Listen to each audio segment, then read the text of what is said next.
Hello mga ading, yan, samahan niyo ang Kuya Herms niyo. Magro-road trip tayo sa Dingalan. So, bali, tuwing magbabakasyon ako talagang nagpupunta tayo sa Dingalan kasi hindi mo kailangan ng maraming pera dito. Mayroon ka lang ditong mga konti okay na. Nakakapag-swimming ka na. Saka panalo yung view nila dito. So, ipapakita ko sa inyo lahat. Bali, 2 days tayo dito. Papakita ko muna sa inyo yung daan. Yan, no? Ito yung Gabaldon. So, nearby siya pa to. Susunod na dito yung Dingalan Aurora. Sibuyas ang produkto nila dito. Mura lang sibuyas dito. Panalo presyo. Nandyan lang yung mga nagtitinda sa gilid-gilid. Yun no, doon pa tayo pupunta sa bundok na yun. Aakyat tayo. Maganda naman daan doon. Kaya kayang-kaya ng sasakyan yan. Problema sa bundok dito, halos kalbo na oh. Pero yung bundok sa Dingalan, magaganda pa. Punta tayo ng lighthouse. Panalo dun.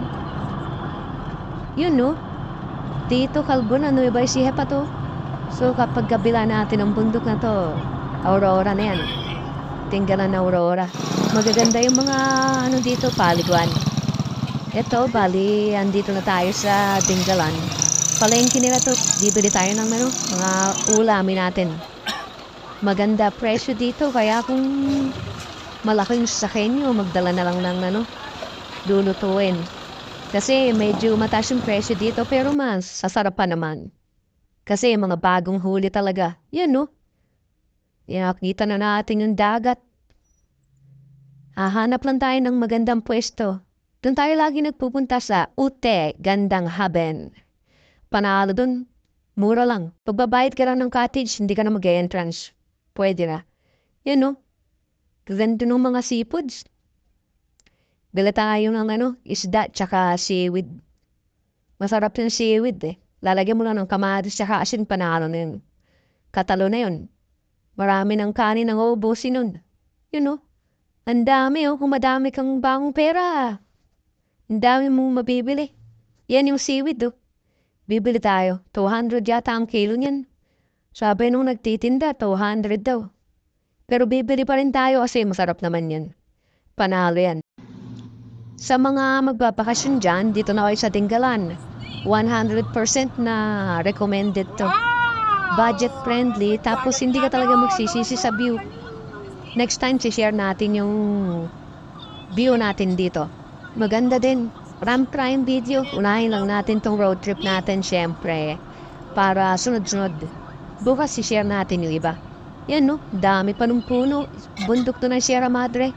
Maganda pa din dito sa bundok ng Dingalan. Di katulad dun sa may gawin ng Nueva Ecija, halos kalbo na. Yun no, malapit na tayo. So bukas share natin yung iba nating video para makita nyo naman. Yun no, isang liko na lang, panalo na. Ganda So hanggang dito na guys, bukas na uli. At salamat sa panonood. Bye-bye! Hello mga ading, yan, ito yung first day natin sa Dingalan. So, bali, kakain lang tayo. Pagkatapos natin kumain, diretso swimming din. Ganda Panalo. Pero mas maganda yung bukas natin dyan kasi mayroon tayong pupuntahan. Yun, no? Bali, ito yung view natin. So, nagrentan tayo dito ng pang 15 na katao para pwede tayo matulog. Yan, no? Ayan na, ang kuya nyo, naglakad-lakad na ang lamig ng tubig. Tapos ang lakas ng alon. Pero okay naman siya, hindi naman kalaliman dito sa gawin na to. So, makakaligo tayo dyan. Tapos, kung pagod ka na dito, mayroon ding swimming pool dun sa loob. Yan, no? Panalo. Ito nga pala yung mga pagkain natin, 3 pirasong uniyaw na bangus. Tapos, meron pa tayong binili dito kanina, yung seaweed. Lalagyan lang natin yun ng kamatis sa asin. Tsaka sili, panalo na yan. Yun, no? Tapos, ito din, meron tayong biniling garanggong. Mahal. No? Yung seaweed, sarap nito. Nakakalaway.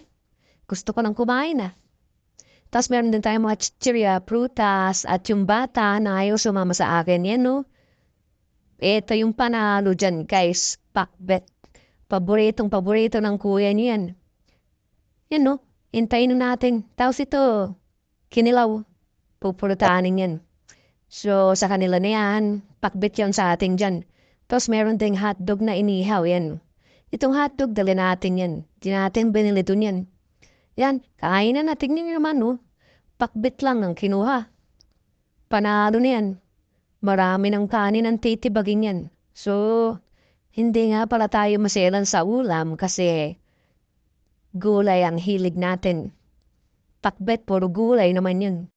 May sigarilyas, okra, tapos yung bunga ng malunggay. Meron din siyang kasamang repolyo, pwedeng siya haluan ng repolyo. Yan, tapos yung sibuyas Tagalog kung tawagin. Ihahalo sa pakbet. Tapos bagong yung gamit namin dito sa, sa amin. Pagpapakbit namin dito, bagong isda. Bagoong Tagalog. Yan, no? Busog na. Iisa pa yan. Sarap ng pagkakaluto ng pakbet. Iba talaga yung luto pagka bagong isda yung gamit. Yan, no? Tinaas na yung pa. Hindi na nakontento. Sarap kasi ng pakbet. Ayos na ayos. Tas bagong luto yung kanin mo. Ay siya talaga namang mapapa-extra rice ka dyan. Sarap din yung sili. Panalo hindi siya masyadong maanghang. Katamtaman lang. Yan, no? So, hindi na tayo kumuha ng bangus. Yan na lang kainin natin pakbet. Tapos gumawa tayo isang hotdog. Nanghalo tayo sa bata. Yan, no? Dami na yan. Busog na ako dyan. Panalo. Hindi na tayo hirit ng kanin dyan, guys, kasi mahirap pa maligo ng busog. So, pagkatapos ito, diretso na tayo ng ligo. Yan, no? Dyan tayo nagpunta sa Ute, Gandang Haben. Yun lang, guys. Salamat. Bye-bye.